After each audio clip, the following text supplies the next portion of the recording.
I told you कि आपका जो है या तो शेयरिंग होगा या ट्रांसफर होगा, ठीक है ना। अगर आपका जो है बॉन्ड है that is made due to the bond या केमिकल बॉन्ड बोल दो, chemical bond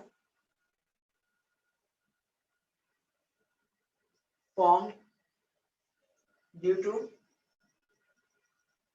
transfer of electron,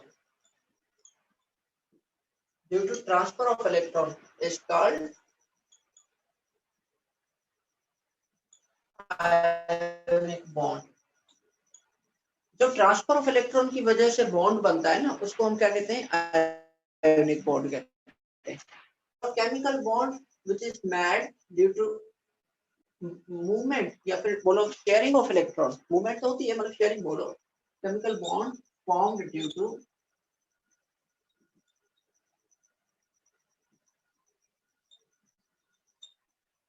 sharing of electron is called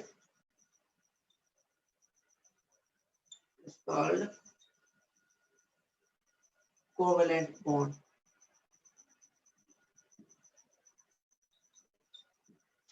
ठीक है, इसको हम क्या कहते हैं, कोवेलेंट बॉन्ड कहते हैं। तो एक होता है आयनिक बॉन्ड, एक होता है कोवेलेंट बॉन्ड। दोनों में एक एक जो है डिफरेंस मैंने तुम्हें बता दिया है।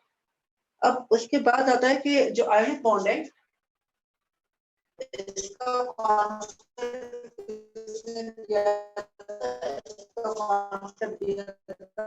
एक concept of ionic bond was given by William Kossel. ठीक है, कब, 1816, 1816 में ये कॉन्सेप्ट दिया था। ठीक है, और अगर मैं बात करूं कोवेलेंट बॉन्ड की, so this concept of covalent bond was given by a scientist, American scientist,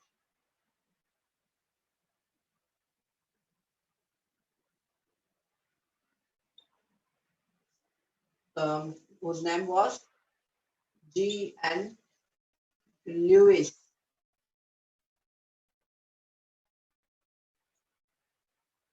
G.N. Lewis, ठीक है, इसने भी कब दिया था, सॉरी 1860 नहीं 1960, was 1960। तो दोनों ने कॉन्सेप्ट दिया था 1916 में।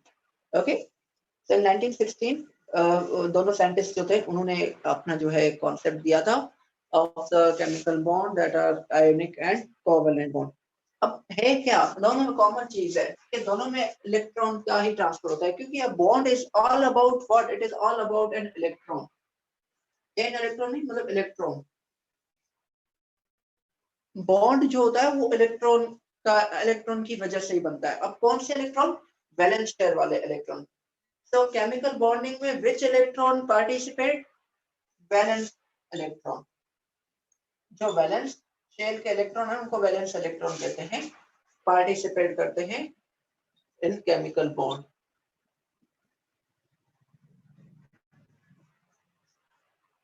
Information of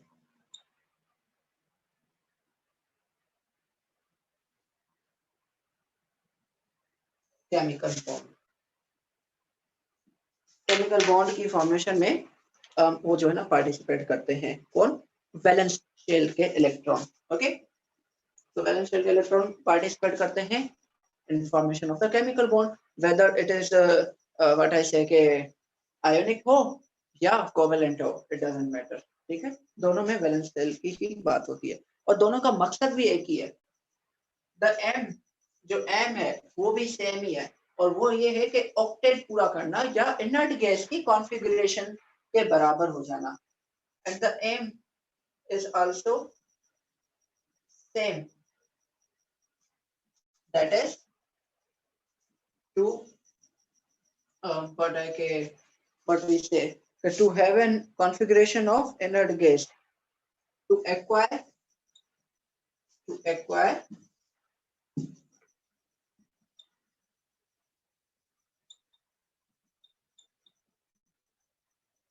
inert gas configuration।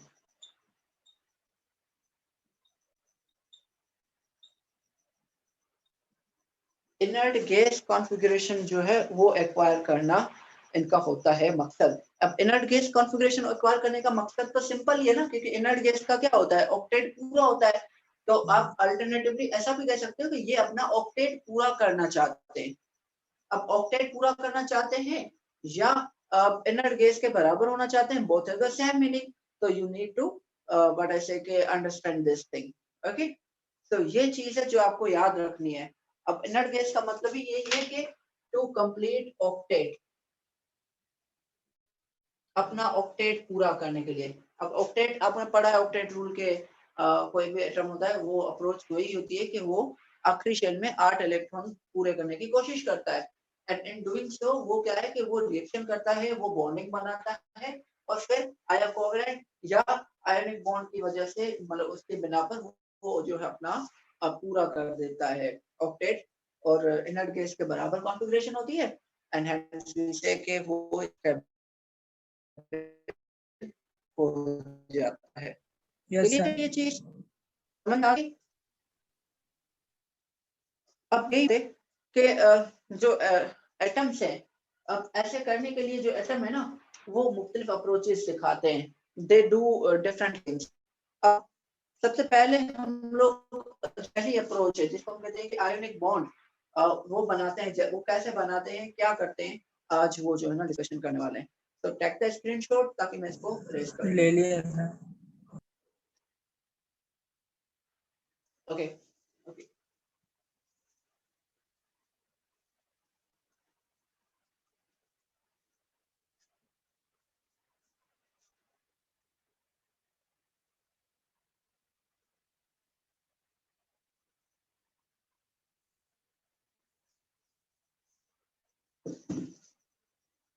तो नाउ हम लोग बात करेंगे आयोनिक या इलेक्ट्रोवैलेंट बॉन्ड, इसको हम कहते हैं। इट इज आयोनिक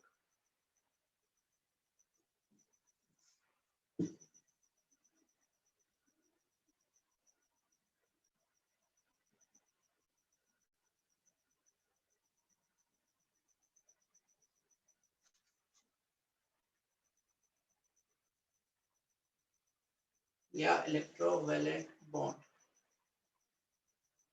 आयोनिक या इलेक्ट्रोवैलेंट बॉन्ड हम इसको कहते हैं।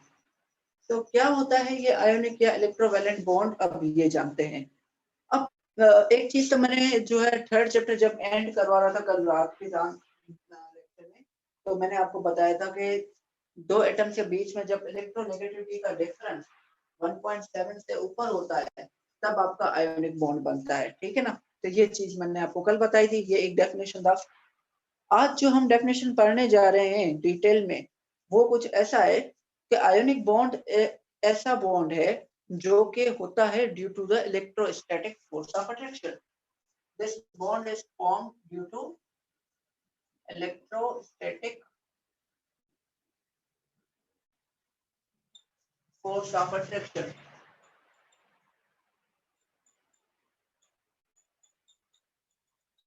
जो इलेक्ट्रोस्टैटिक फोर्स ऑफ अट्रैक्शन होती है उसकी वजह से ये आपका बनता है क्या, आयोनिक बॉन्ड। अब बात करते हैं कि ये जो आयोनिक बॉन्ड है ये like electrostatic force of attraction से बनता है। ये है क्या इलेक्ट्रोस्टैटिक फोर्स ऑफ अट्रैक्शन वगैरह वगैरह। तो अब ये चीज जो है जानने की कोशिश करते हैं।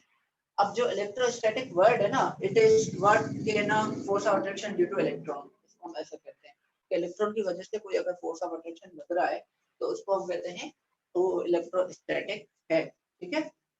अब लाइक क्यों इलेक्ट्रॉन की वजह से कोई फोर्स ऑफ अट्रैक्शन लग रहा है और क्या हो रहा है ये जानने की कोशिश करते हैं।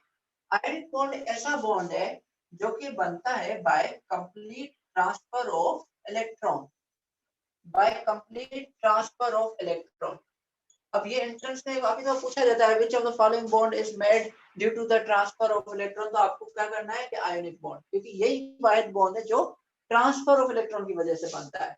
So it is formed by complete transfer of electron. Electrons की इलेक्ट्रॉन का कंप्लीट ट्रांसफर जो होता है उसकी वजह से ये आपका बॉन्ड जो है ये बनता है। ओके, तो due to the complete transfer of electron. अब क्या मतलब ट्रांसफर कैसे होता है, ये चीज थोड़ा और डिटेल में डिग डाउन करते हैं हम लोग। याद करो कि मैंने जो है लास्ट टाइम तुम्हें बताया था, तुम लोगों को बताया था कि जब हम लोग क्या पढ़ रहे थे, एनर्जी पढ़ रहे थे, नील बोर का मॉडल, उसमें हम डिटर्मिनेशन ऑफ एनर्जी कर रहे थे। तो उधर मैंने एक बात बताई थी, शायद तुम्हें याद हो या ना हो, आई डोंट नो। तो मैंने कहा था कि जब आपके एटम में इलेक्ट्रॉन इनफाइनाइट स्टेज पे पहुंच जाता है, तब वो इलेक्ट्रॉन क्या होता है, वो फ्री मतलब इंडिपेंडेंट हो जाता है। अब फ्री या इंडिपेंडेंट से मुराद सिंपल है कि वो आजाद हो जाता है। आजाद कहाँ से? एटम से। और उस कंडीशन को हम क्या कहते हैं कि भाई एटम आपका आयोनाइज हो चुका। ओके, तो इलेक्ट्रॉन का इनफाइनाइट स्टेज तक पहुंचना और वहां पर उसका आजाद हालत में हो जाना, और आजाद हालत होने के बाद उसका किस में कन्वर्ट हो जाना, एक एटम का आयन में कन्वर्ट हो जाना, क्योंकि एटम से इलेक्ट्रॉन बाहर निकल चुका है। तो अब वो बाहर निकल कर इलेक्ट्रॉन है ना, जो वो ऐसे घूमेगा फिरेगा नहीं, कि इलेक्ट्रॉन इंडिपेंडेंट घूम नहीं सकता है माहौल में। वो इलेक्ट्रॉन कहाँ जाएगा? वो इलेक्ट्रॉन जाएगा अब क्या कहते हैं कि दूसरे एलिमेंट के पास, जो इलेक्ट्रॉन को खींचने का सलाहियत रखता है। अब वो जब दूसरे इलेक्ट्रॉन दूसरे एटम में जाएगा, इन बिटवीन मीनवाइल होगा क्या? होगा ये कि इन दोनों में चार्ज आ जाएगी। जहां से इलेक्ट्रॉन निकला उस पर पॉजिटिव चार्ज, और जहां जिसमें गया इलेक्ट्रॉन उस पर नेगेटिव चार्ज। अब मैं तुम्हारा इसको थोड़ा सा लिख कर बताता हूँ, तो ध्यान से समझो। हुआ कुछ यूं कि ये है सोडियम, फॉर एग्जाम्पल सोडियम, ठीक है ना। सोडियम कौन से ग्रुप का है? 1A ग्रुप का है। सोडियम का एटम नंबर क्या है? 11। इसमें इलेक्ट्रॉन कितने हैं? 11। प्रोटॉन कितने हैं? 11 है। ठीक है ना, क्योंकि एटम है तो इलेक्ट्रिकली न्यूट्रल है। अब चूंकि ये 1A ग्रुप का है, तो 1A ग्रुप वाले क्या होते हैं? They are alkali metal. ये होते हैं अल्कली मेटल्स। और मेटल क्या होते हैं? They tend to lose the electron. Why? Because they are electropositive. ये इलेक्ट्रॉन लूज करने में समझते हैं। अब सिंस ये फर्स्ट ग्रुप का है, और इसके मतलब ऐसा है कि के शेल में जो है, के शेल में 2 इलेक्ट्रॉन होते हैं, एल में 8 होते हैं, और एम में 1 होता है। तो ये क्या करेगा? ये एक इलेक्ट्रॉन को लूज करेगा, ये वाला। अब मुझे कैसे पता चला एक को लूज करेगा, ज्यादा क्यों नहीं करेगा? अब देखो सिंपल सीन है। अगर ये एक कर रहा है, इसके बाद देखो इसका क्या हो रहा है, ऑक्टेट पूरा हो रहा है। मतलब लास्ट शेल ये हो गया, और लास्ट शेल में देखोगे तो आपका ये ऑक्टेट जो है ये पूरा लगा पड़ा है। तो इसलिए ये क्या करेगा, ये इलेक्ट्रॉन लूज करेगा। तो सोडियम आपका एक इलेक्ट्रॉन लूज करेगा, it will form what? Na+1। अब 1 लिखा नहीं जाता है, प्लस लिखा तो मतलब +1 ही है। अब ये Na+ जो है ये क्या हो गया, ये एक कैटाइन बन गया है, क्योंकि प्लस चार्ज है। अब प्लस चार्ज क्यों आया? सिंपल से ही है भाई, इसमें आपके इलेक्ट्रॉन का नंबर क्या हो गया? 10, और प्रोटॉन का नंबर वही है, दैट इज 11। सिंस प्रोटॉन एक ज्यादा है और इलेक्ट्रॉन एक कम है, तो मतलब वही बात होगी ना कि प्लस चार्ज आएगा। तो दैट इज द रीजन इसके ऊपर +1 चार्ज होता है। अब ये Na+1 आपको यहाँ पर बन गया है, ठीक है। यहाँ से इलेक्ट्रॉन क्या हुआ? ये इलेक्ट्रॉन यहाँ से निकल चुका है बाहर। अब क्या होगा कि ये बाहर जब निकला है ना, अब इलेक्ट्रॉन को लेने वाले कौन है? Non metals. जैसे कि फर्स्ट करो क्लोरीन है। अब क्लोरीन क्या है? क्लोरीन कौन से ग्रुप का है? ये है 7A ग्रुप, जिसको हम कहते हैं हेलोजन। अब हेलोजन वो है क्या कहते हैं, नॉन मेटल है, जो कि इलेक्ट्रॉन को बट ऐसे कि इजीली अट्रैक्ट करते हैं, बहुत आराम से करते हैं। रीजन है उसका भी। क्लोरीन नंबर होता है 17 के शेल में होते हैं 2, एल में होते हैं 8, और एम में होते हैं 7। सिंस इसके जो है आउटर मोस्ट शेल में 7 इलेक्ट्रॉन है, तो इसको कितना चाहिए? 1 मोर इलेक्ट्रॉन चाहिए पूरा करे। ये क्या करेगा? ये इलेक्ट्रॉन को एक्सेप्ट करेगा, ये वाला इलेक्ट्रॉन यहाँ पर आएगा। ये इलेक्ट्रॉन जब एक्सेप्ट करेगा, इट विल फॉर्म Cl-। अब ये क्लोरीन का एनाइन बन गया, क्लोरीन का एनाइन बन गया। अब यहाँ पर कितने इलेक्ट्रॉन हो गए? यहाँ पर इलेक्ट्रॉन आपके प्रोटॉन कितने हैं? वो सेम ही है,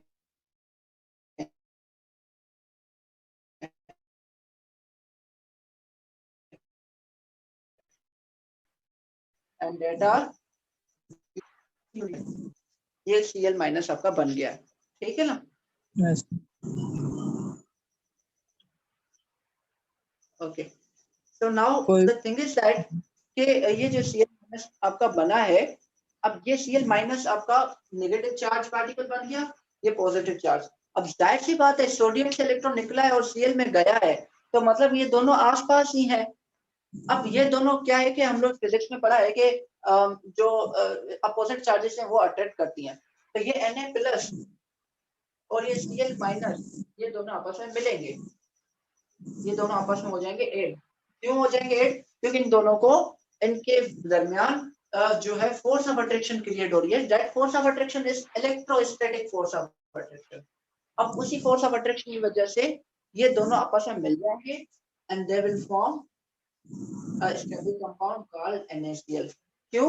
क्योंकि जो है सोडियम है वो क्लोरीन से मिल रहा है, क्लोरीन सोडियम से जैसे बोलो तुम, और दोनों एक दूसरे की चार्ज को कैंसिल आउट करके एक स्टेबल कंपाउंड बना रहे हैं। तो इन दिस वे NaCl आपका क्या होता है, ये बॉन्ड क्या होता है, ये बॉन्ड होता है आयोनिक बॉन्ड, क्योंकि इसमें इलेक्ट्रॉन का ट्रांसफर हुआ, बाहर निकला है। ठीक है ना, ये ट्रांसफर होता है कि आप, मेरे हाथ में ये मार्कर है, मैं ये तुम्हारे हाथ में थमा दूं तो मतलब ये ट्रांसफर हो गया। पर अगर इसी मार्कर को मैं भी यहाँ से पकड़ के बैठा हुआ और तुम भी यहाँ से पकड़ के बैठे हुए हो, तो ये क्या हो गया, ये इसका शेयर हो गया, शेयरिंग कर रहे हैं हम लोग। तो यहाँ पर शेयरिंग की बात नहीं हो रही है, आयोनिक बॉन्ड में ट्रांसफर की बात हो रही है। और ये जो कंपाउंड बना, इस कंपाउंड को हम कहेंगे आयोनिक कंपाउंड। इनफैक्ट जो भी आयोनिक बॉन्ड के बाद कंपाउंड बनते हैं ना, वो सारे होते हैं आयोनिक कंपाउंड। तो ये क्या है आपका, सर ये बॉन्ड आयोनिक आपस कंपाउंड है। यस, मतलब ये कब तक इनकी ये फॉरएवर कंपाउंड जब तक होगा तब तक ही रहेगी बॉन्डिंग। आयोनिक बॉन्ड बड़े स्टेबल होते हैं, बड़े वो क्या कहते हैं कि स्ट्रॉन्ग होते हैं, सबसे ज्यादा स्ट्रॉन्गर होते हैं। हेंस वी से कि ये लॉन्ग लास्टिंग होते हैं। ठीक है ना, तभी देखो आयोनिक कंपाउंड मोस्टली क्या होते हैं, मोस्टली सॉलिड होते हैं। ठीक है ना, दे आर नॉट लिक्विड, और गैस तो होते ही नहीं है, और लिक्विड भी बहुत ही कम होते हैं। They are mostly what, they are mostly solid. और सॉलिड का तो वैसे भी मेल्टिंग और बॉइलिंग पॉइंट अमूमन गैस और लिक्विड से ज्यादा होता है, वी हैव स्टडीड। तो दैट इज द रीजन कि आयोनिक कंपाउंड का हायर मेल्टिंग और बॉइलिंग पॉइंट होता है। ठीक है ना, ये चीज समझ में आ गई। अब ये जो Na और Cl आपस में मिले हैं ना, एक चीज और भी याद रखो, अब ऐसे अगर होता तो दुनिया के हर दो एटम आपस में मिलकर क्या कहते हैं कि आयोनिक बॉन्ड बना देते हैं, प्लस और माइनस वाले मिलकर, लेकिन ऐसा नहीं है। ठीक है ना, सारे नहीं मिल सकते, कुछ चंद जो होते हैं वही मिल सकते हैं। अब ऐसा क्यों है, उस चीज को समझते हैं।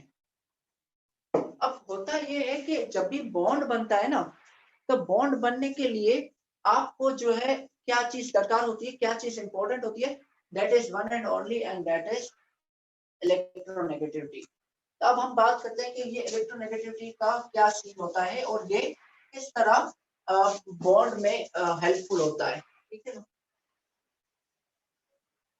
समझ में आ रही है ना बात गौस, ये इतना मुश्किल तो नहीं है। नहीं आ रही है सर, आसान है अभी तक। वैसे भी आज मैंने सोचा है कि अब मैं हर लेक्चर को रिकॉर्ड करूं, ये भी लेक्चर रिकॉर्ड हो रहा है, तो मैं अपलोड करके एडिट करके तो तुम्हें लिंक दे दूंगा मैं भी। ठीक है, just a second, I will be right back.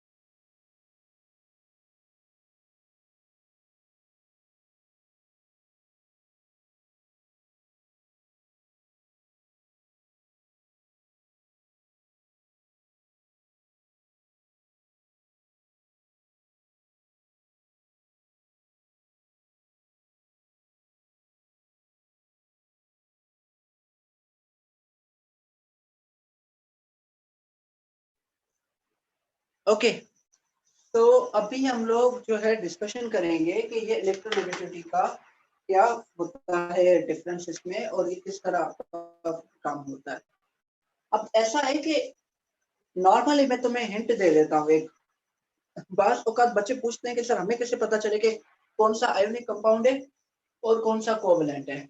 तो देखो एक अच्छा सा सिंपल एग्जांपल तुम लोग समझ लो कि जिसका electronegativity difference of electronegativity if it is greater than 1.7 तो बॉन्ड आपका आयोनिक होगा। पहले तो ये चीज जो बॉन्ड विल बी आयोनिक।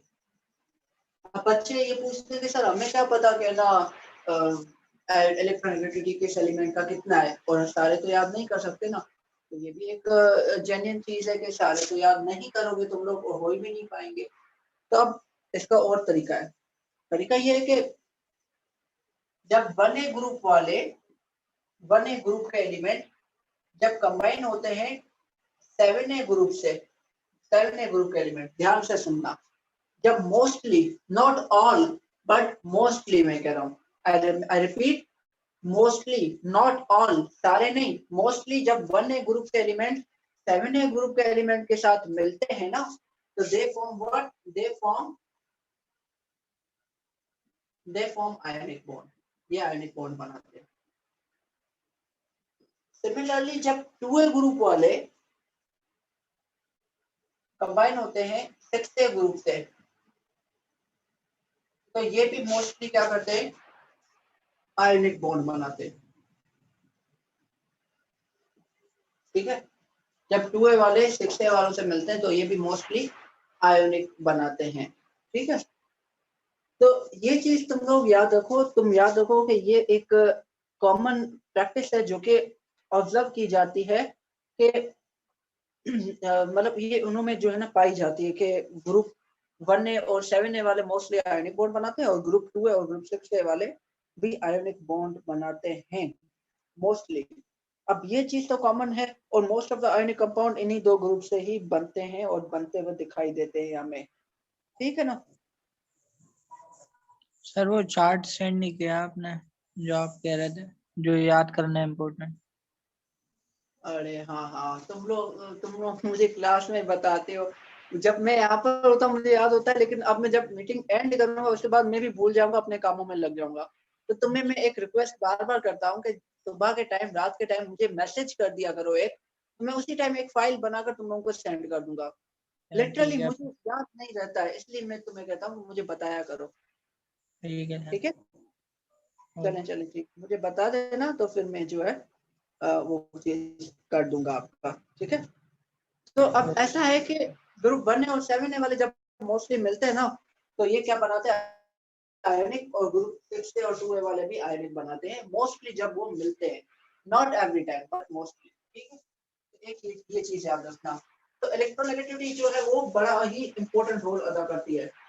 अगर कोई पूछे कि आयोनिक कंपाउंड का नेचर क्या होता है, ये पोलर होते हैं नॉन पोलर होते हैं, तो तुम लोग बोलोगे they are mostly polar. Polar है क्या, पोलर मींस ऐसे कंपाउंड जिनके अंदर डाइपोल मतलब पॉजिटिव और नेगेटिव चार्ज मौजूद हो। मिसाल के तौर पर ये एक कंपाउंड है, इस कंपाउंड में अगर पॉजिटिव पोल भी है नेगेटिव पोल भी है, तो ये क्या हो गया, ये आपका डाइपोल हो गया।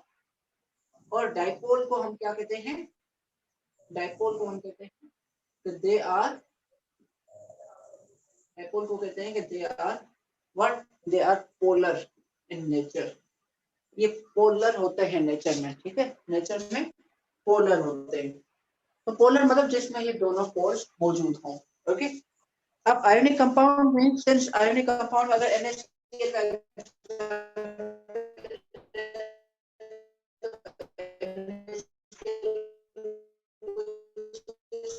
का होता है ना, होता है, तो सिंस ये न्यूट्रलाइज हो जाता है कंपाउंड में, बट प्लस और माइनस तो होता है ना, तो इसलिए हम क्या कहते हैं कि ये आपका ये पोलर है। और इसी तरह सारे आयोनिक कंपाउंड बाय नेचर क्या होते हैं, by nature they all are polar. Non polar में दोनों पॉजिटिव और होंगे, दोनों नेगेटिव होंगे? नहीं नहीं नहीं, दोनों नेगेटिव कैसे कंबाइन होंगे, एक प्लस एक माइनस ही होगा। नहीं, नॉन पोलर में। नहीं नहीं, नॉन पोलर में प्लस और माइनस का कॉन्सेप्ट नहीं होता है, उसमें प्लस माइनस नहीं होते हैं, क्योंकि उसमें सेम एटम आपस में कंबाइन होते हैं। जैसे क्लोरीन क्लोरीन के साथ बॉन्ड बनाएगा ना, तो ये क्या होगा, ये नॉन पोलर होगा।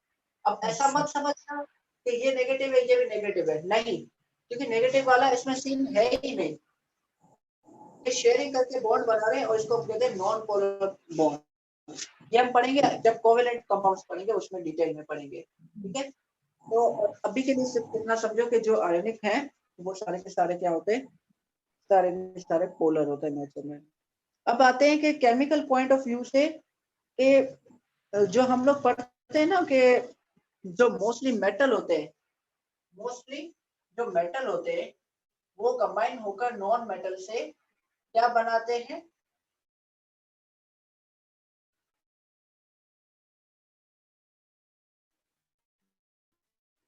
आयोनिक कंपाउंड बनाते हैं। ये याद रख लो, वो नॉन मेटल के साथ कंबाइन होकर क्या बनाते हैं, आयोनिक बॉन्ड, आयोनिक। तो now the thing is that कि ये जो मेटल और नॉन मेटल आपस में मिलते हैं, ये मेटल जो है ये क्या होता है, पॉजिटिव होता है, they are less electronegative.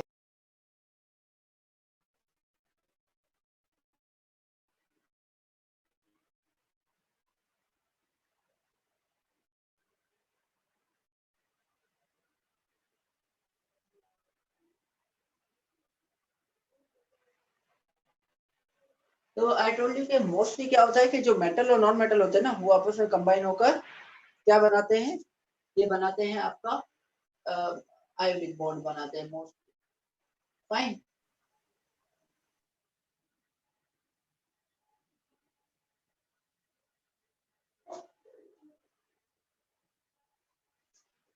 Yes. तो नाउ अगर मैं बोलूं कि ये दो एलिमेंट्स आपस में कंबाइन होकर एक कंपाउंड बना रहे हैं, दैट इज एबी। अब ये दोनों एलिमेंट क्या है कि एक मेटल है एक नॉन मेटल है, दोनों कंबाइन होकर क्या बना रहे हैं, एक आपका है व्हाट वी से के एक कंपाउंड बना रहे हैं, दैट इज आयोनिक कंपाउंड। तो ऑब्वियसली एक कैटाइन होगा एक एनाइन होगा। लेट्स से कि ये आपका कैटाइन है और ये आपका एनाइन है। अब ये कैटाइन कैसे बना होगा, ये कुछ ऐसे बना होगा ना कि जो ए है, ये ए आपका एक इलेक्ट्रॉन लूज किया होगा और ये बनाया होगा ए प्लस, राइट। और ये बी जो है इसने क्या किया होगा, इसने आपका यही इलेक्ट्रॉन एक्सेप्ट किया होगा और बनाया होगा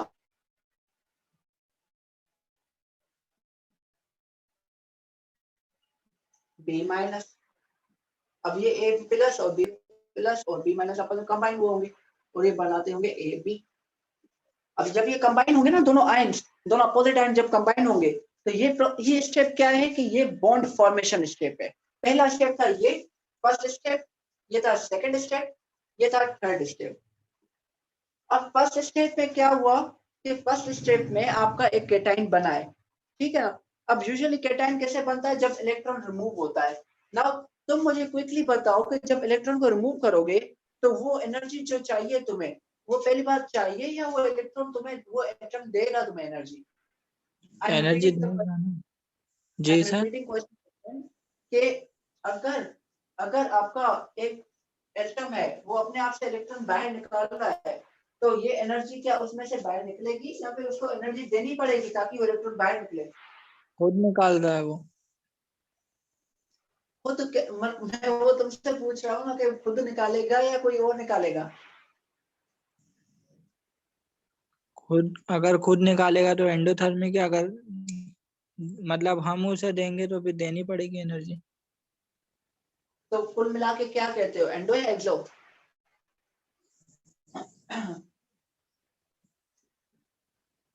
एंडोथर्मिक होगा सर, क्योंकि देनी पड़ेगी हमें यस, एनर्जी। एग्जैक्टली एंडोथर्मिक ही होगा, एंडोथर्मिक ही होगा, क्योंकि एनर्जी दोगे तभी इलेक्ट्रॉन निकलेगा। अब चलो मुझे एक जल्दी से बता दो, इस एनर्जी को क्या कहोगे, what is this energy known as? मतलब खुद दे रहे एनर्जी। ये एनर्जी हम लोग देंगे ना इसको ताकि इलेक्ट्रॉन बाहर निकले, इस एनर्जी को क्या कहते हैं? अरे हाँ, ionisation potential. Yes, good. The energy required to remove an electron from it outermost shell, ये आईपी होता है। तो हम लोग क्या कहेंगे कि आयोनाइजेशन पोटेंशियल होता है। नाउ लेट्स से कि इसमें जो आपका एनर्जी है वो एनर्जी क्या होगा, ये स्टेप क्या होगा, ये एंडोथर्मिक होगा, क्योंकि इसमें एनर्जी आपने दी है, मतलब एनर्जी क्या होगी, पॉजिटिव एनर्जी होगी, पॉजिटिव अमाउंट में होगा, मतलब एनर्जी आपने प्रोवाइड की है तब ये पॉजिटिव है। अब इसमें क्या होगा कि इसमें आप जब हमने ये पढ़ा था कि एक एटम के अंदर जब इलेक्ट्रॉन आता है तो उसके अंदर जो एनर्जी में चेंजेस आती है उस एनर्जी को क्या कहते हैं, मतलब इंटर करवाते हैं affinity. Yes, electron affinity, that is electron affinity. और मोस्टली जब इलेक्ट्रॉन दाखिल होता है एटम में तो ये इलेक्ट्रॉन एफिनिटी जो है ये क्या होती है, एंडो या एक्सो, मोस्टली मतलब वो, अच्छा एक्सो होगी ना वो तो। Yes exactly, it is exothermic most of the time. तो ये एनर्जी क्या होगा, यहाँ पर एनर्जी रिलीज होगा, रिलीज होगा तभी के अंदर एटम न्यूट्रल के अंदर जब इलेक्ट्रॉन जाएगा ना अंदर, तो इलेक्ट्रॉन ऑलरेडी प्रेजेंट हो गए इस न्यूट्रल के अंदर। अब उन इलेक्ट्रॉन को जाहिर सी बात है कि नए इलेक्ट्रॉन को अकोमोडेट करना है। अब नए इलेक्ट्रॉन को अकोमोडेट करने के लिए आपको क्या करना पड़ेगा कि आपको थोड़ा बहुत जगह बनाना पड़ेगा। इन जगह बनाने के दौरान क्या होगा कि थोड़ा सा एनर्जी रिमूव करना पड़ेगा। रिमूव करोगे तो जगह बनेगा और उस जगह में जाकर ये नया इलेक्ट्रॉन फिट होगा। So that is the thing you need to remember कि ये एनर्जी रिलीज होता है। एक कहानी की तरह समझो, it is nothing, it is just a story, एक इल्यूजन है, ऐसा समझो, खुद ही सारा क्लियर हो जाएगा। तो ये था आईपी, दैट इज एंडोथर्मिक, ये था electron affinity, that is exothermic, ठीक है ना। और इसी तरीके से जब ये दोनों एटम आपस में मिलेंगे तो ये जो एनर्जी यहाँ पर एनर्जी जो होगा वो क्या होगा, वो एनर्जी होगा रिलीज। अब वो एनर्जी क्या होगा, वो होगा रिलीज। क्यों, क्योंकि जब लेटिस ये बनाते हैं क्या, लेटिस। लेटिस का मतलब सिंपली समझो, मैंने तुम्हें बताया था कि क्रिस्टल लेटिस क्या होता है सेकंड चैप्टर में। तो क्रिस्टल लेटिस होता है कि वो जगह जो क्रिस्टल ऑक्यूपाई करता है, क्रिस्टल के अंदर जितने भी एटम्स है अगर उसको तुम पॉइंट से रिप्लेस कर लो, लेट्स से कि ये एक क्रिस्टल है, ये ए, ये बी, ये ए, ये बी, ये ए, ये बी, ये क्रिस्टल है, कुछ इस तरह बॉन्डिंग इसकी बनी हुई है, ठीक है। अब तुम ऐसा करो कि इनको सारों को पॉइंट से रिप्लेस कर लो, कुछ इस तरह, कुछ इस तरह ये पॉइंट से रिप्लेस कर लो, तो ये कुछ इस तरह बन जाएंगे, है ना, कुछ इस तरह बन जाएंगे, कुछ इस तरह बन जाएंगे। अब ये जब पॉइंट से रिप्लेस कर रहे हो तो ये क्या होगा, ये आपका ये जो जगह हो जाएगा, इस जगह को हम कहेंगे क्रिस्टल लेटिस, ठीक है। तो अब यस। होता क्या है कि जब ये ए और बी कंबाइन होते हैं ना तो ये बनाते हैं लेटिस। अब ये जो लेटिस होता है, लेटिस बनने के दौरान एनर्जी होती है रिलीज, हेंस वी से दिस इज एक्सोथर्मिक, ये होता है एक्सोथर्मिक, यहाँ पर एनर्जी होती है रिलीज। अब इस एनर्जी को हम क्या कहते हैं, इस एनर्जी को कहते हैं lattice energy. The energy released during the formation of lattice, the energy released during the formation of crystal lattice, इसको हम क्या कहते हैं, इसको हम कहते हैं व्हाट वी से कि लेटिस एनर्जी या लेटाइस एनर्जी, दोनों अल्फाज इस्तेमाल कर सकते हो। तो लेटिस एनर्जी क्या है कि उसमें आपके स्ट्रॉन्गेस्ट फोर्स ऑफ अट्रैक्शन होते हैं, एक आयन को उसके अपोजिट आयन जो है वो सराउंड करते हैं, कि हम लोग कहते हैं कि ये during the formation of lattice आपका एनर्जी जो है वो लूज होता है। अब एक ये भी रीजन है, दूसरा ये कि इस लेटिस में होती है स्ट्रॉन्ग फोर्स ऑफ अट्रैक्शन। ये जो लेटिस होता है ना, इस लेटिस में होती है स्ट्रॉन्गेस्ट फोर्स ऑफ अट्रैक्शन होती है। Why I always tell you कि आयोनिक बॉन्ड में, आयोनिक बॉन्ड हमेशा क्या है, सबसे ज्यादा स्ट्रॉन्ग होता है ना, तो लेटिस में स्ट्रॉन्गेस्ट फोर्स ऑफ अट्रैक्शन मौजूद होती है, स्ट्रॉन्गेस्ट फोर्स ऑफ अट्रैक्शन मौजूद होती है। अब ये स्ट्रॉन्गेस्ट फोर्स ऑफ अट्रैक्शन जो होती है ना क्रिस्टल लेटिस के अंदर मुख्तलिफ आयंस के दरमियान, यही अट्रैक्शन जो है इसका एनर्जी कम करती है, इसका एनर्जी रिलीज करती है, ठीक है। So these strongest force of attraction do what? They release the energy, they lose the energy। ये एनर्जी को क्या करती हैं कि ये एनर्जी को लूज करती हैं या रिड्यूस करती हैं, दे रिड्यूस द एनर्जी। क्या force of attraction he reduce करती है एनर्जी लेटिस की? हाँ, लेटिस में जो फोर्सेस ऑफ अट्रैक्शन होती है ना आयंस के दरमियान, ये जी। करती हैं रिड्यूस इस एनर्जी को, क्रिस्टल की एनर्जी को करती हैं रिड्यूस। क्यों रिड्यूस करती है? ताकि जितना रिड्यूस होगा ना एनर्जी, फोर्सेस ऑफ अट्रैक्शन क्या हो जाएगी कि सुख हो जाएगी। हम सिंधी में कहते हैं कि सुख हो जाना। सुख का मतलब है कि मतलब फ्रीज हो जाना, एक जगह पर उसका जकड़ जाना ऐसे। तो हम इसको क्या कहते हैं कि ये आपका एक स्टेबिलिटी पॉइंट ऑफ व्यू, एक स्टेबिलिटी है आपका। इसलिए हम कहते हैं कि ये स्टेबल होते हैं जब आपका एनर्जी रिड्यूस होता है। As the energy reduces, the force of attraction becomes more tighter, more ज्यादा टाइट होता है, और इसलिए हम कहते हैं कि ये आपका thus make it stable। तो आपका स्टेबिलिटी जो है यहाँ पर एक्वायर होता है, ठीक है। तो स्टेबिलिटी होता है वो एक्वायर होता है। तो मेन चीज तो हमारा है ही स्टेबिलिटी का। हम लोग क्यों ये सब करते हैं? एक दुनिया में चेंज आता ही क्यों है? एज अ जनरल फैक्ट आप देखो तो हम लोग अगर उछल कूद करते हैं अपनी लाइफ में, इतना भागदौड़ करते हैं, चाहे तुम अभी एंट्रेंस की तैयारी कर रहे हो या मैं पढ़ा रहा हूँ, कुछ भी हम लोग कर रहे हैं, तो ये सारा चेंज, ये जो हमारे अंदर चेंज आ रहा है, ये आ क्यों रहा है?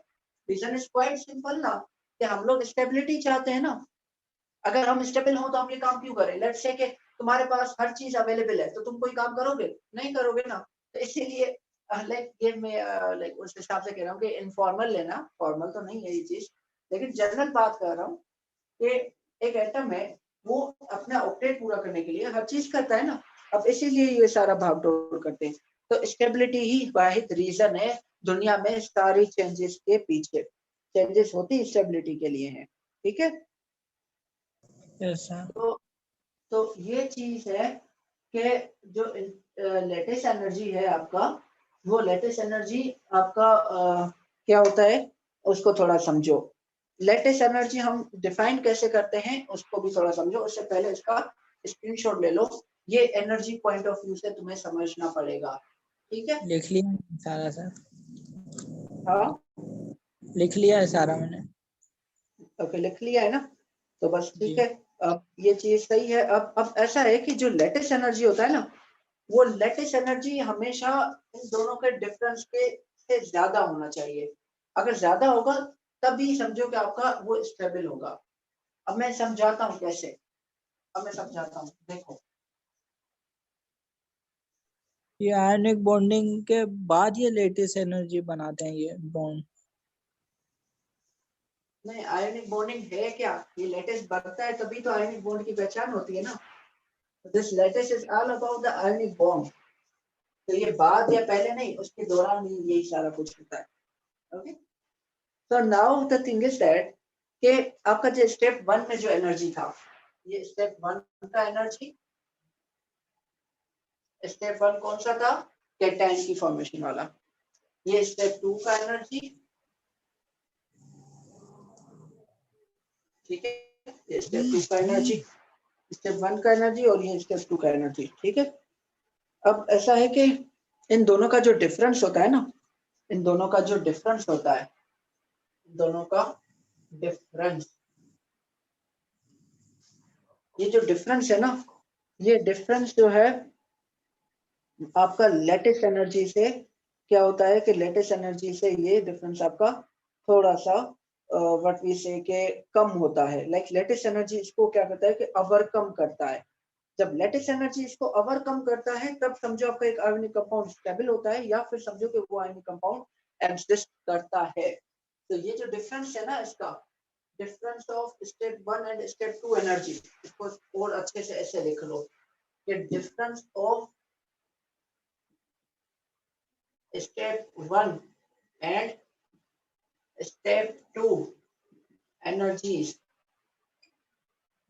must be less than latest energy, must be less than latest energy। ये वाज़े अल्फाज में मैं लिख रहा हूँ, और ये एंट्री में फेमस सवाल पूछा जाता है कि डिफरेंस जो ये क्या होना चाहिए। तो डिफरेंस हमेशा लेटेस्ट एनर्जी से कम होना चाहिए। क्यों? क्योंकि जब लेटेस्ट एनर्जी ओवरकम करेगा इस डिफरेंस को, तभी ही आपका एक आयोनिक कंपाउंड स्टेबल बनेगा, या मोर सिंपली आप कह दो कि तभी आपका आयोनिक कंपाउंड वो एग्जिस्ट करेगा, अदरवाइज वो एग्जिस्ट ही नहीं करेगा। तो आप आज के बाद ध्यान कान खोल के सुन लो, ध्यान से समझ लो। ऐसा नहीं बोलना कि सिर्फ जब आपका इलेक्ट्रोनेगेटिविटी का डिफरेंस जो है वो 1.7 से ज्यादा हो तभी आपका आयोनिक बनेगा। इनफैक्ट उसके साथ ये भी कहना है कि जब आपका लेटेस्ट एनर्जी ज्यादा होगा, जो है जो अपना क्या कहते हैं, difference of cationic formation and anionic formation की एनर्जी से, तो उस दौरान या उस टाइम हम कह सकते हैं कि आपका आयोनिक कंपाउंड जो है वो स्टेबल होगा। So not only the electronegativity difference, but this thing also makes the ionic compound more stable or put that ionic compound into existence. Okay, तो एक ionic compound जो है उसमें latest energy should be, मतलब जब बनेगा ionic compound जब latest energy कम होगी या ज्यादा, इन दोनों के डिफरेंस? मैं बता रहा हूँ। Latest energy should be more than difference of this, then difference of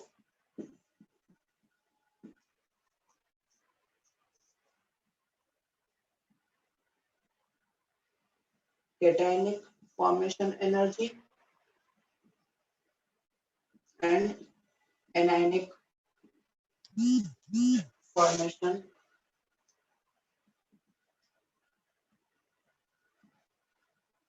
energy.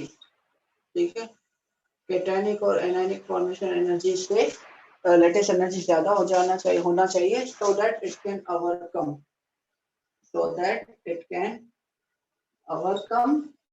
Overcome कर सके इनको, overcome it and make a stable ionic compound.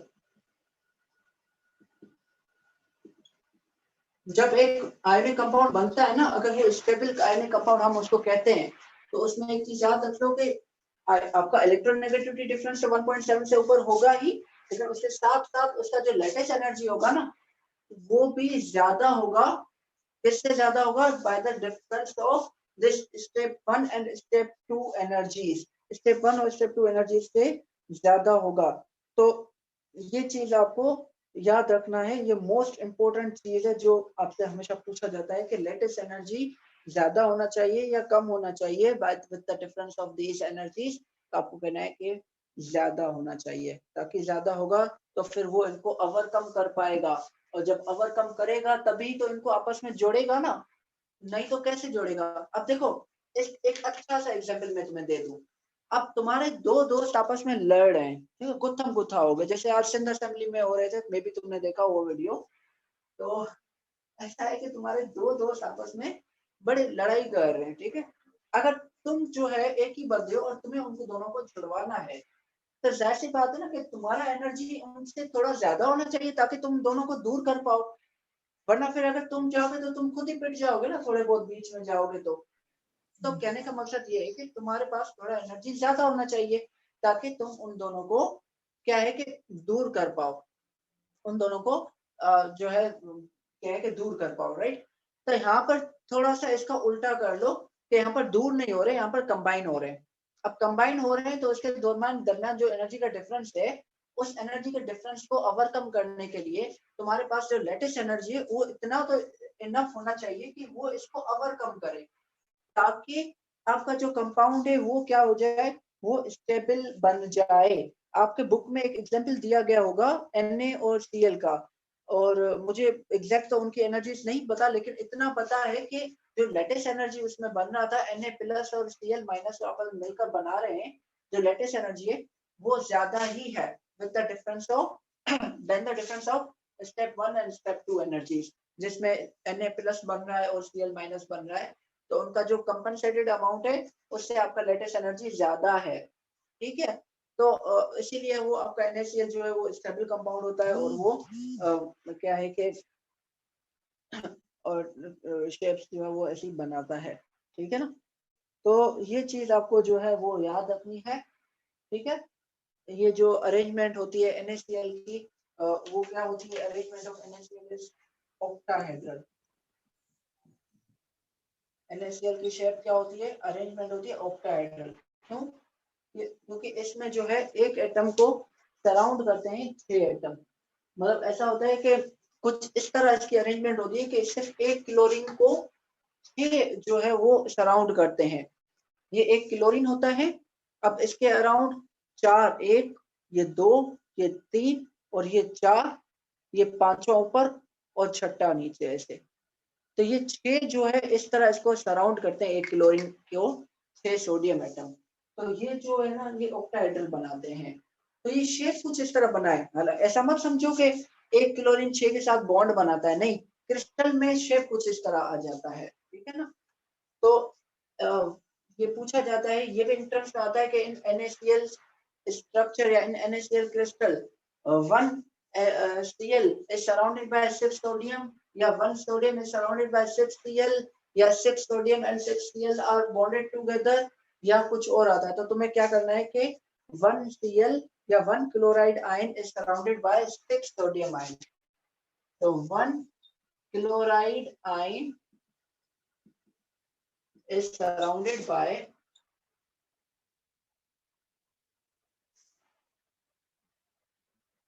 6 sodium ions। 6 sodium ion से जो है वो सराउंडेड होता है। ओके, तो ये चीज तुम्हें याद रखनी है, ये चीज बहुत इंपॉर्टेंट है कि लैटिस एनर्जी जो है इनफ होनी चाहिए ताकि वो उसको ओवरकम कर सके, ठीक है ना। चीज ये क्लियर हो गई तुम्हें? Yes Ross, sir. कोई यस सवाल सर। है? 1 मिनट सर, देखूंगा बुक में से देख।